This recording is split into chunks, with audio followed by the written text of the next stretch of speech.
If I don't say I don't know, how am I going to know? Like if I don't ask the questions, how am I going to get the answers? Ambition is good, but ambition can sometimes be a little selfish. Right. And I think that it's important to make that distinction very early on if you can.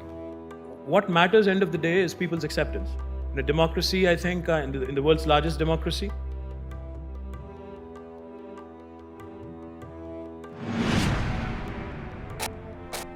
Today at 24, is it too good too soon as a phenomena, you think? To me, I'm just doing. I have no idea of how well I'm doing and what that means for me and whether this is too good too soon or whether I'm going to burn out. I think that if I sit back and assess every step I take, then I'm going to be taking myself way too seriously. And I want to be remembered for the movies that I'm a part of and the characters that I play, because that's the kind of impact movies had on me as a child. Just to echo what Alia was saying, if you find your passion, you jump straight into it. Right. And if you happen to be good at it, you get success. And if you have a very open-minded attitude towards life and also view failure as learnings as you move forward, especially at such a young age, I think the universe will find a place for you and put you in the right place. And I think that that quest to have an impact and a mission-driven attitude in life, I think, is very, very important, because ambition is good, but ambition can sometimes be a little selfish. Right. And I think that it's important to make that distinction very early on if you can. it's good to have plans. It's good to have short, medium, and long-term goals and plans. But end of the day, I think you'd rather be better off keeping them to yourself. All I'm going to say is we should continue to do our good work, as Alia said and as Kevin said. We should just follow our heart, do our thing.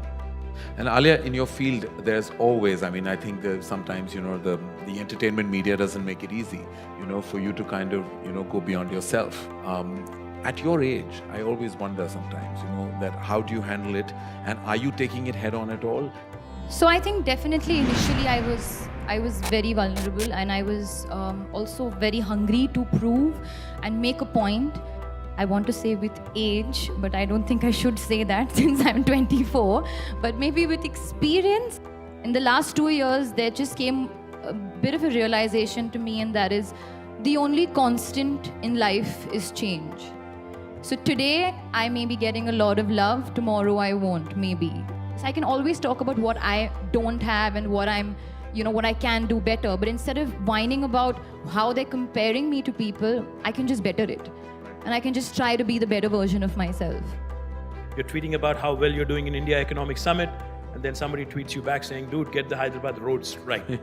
So yes, I do know what you're saying, the seasonality of people's affections, and ultimately they're the ones who decide either the fate of the movie or the fate of a politician.